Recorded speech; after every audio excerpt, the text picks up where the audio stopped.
Hey there, Greg Marchand here. Get the next appointment.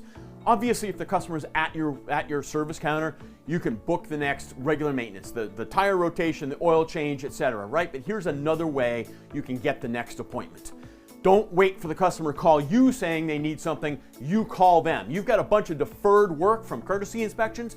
You've got some customers you haven't seen in 18 months. You, the receptionist, a third-party service, pick up the phone, call the customer and say, I see that a transmission service was recommended to you. Can I go ahead and include that on your next oil change appointment that I see is set for? Or we'd like to set the next oil change appointment based on your history for, give them a date.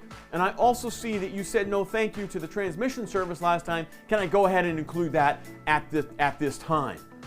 Those pre-book calls can drive your business up to 20%. Your lost customer calls can do the same thing too, because at any given time, there's like $2 billion of maintenance, service, and repair driving around on our highways. So go get the next appointment.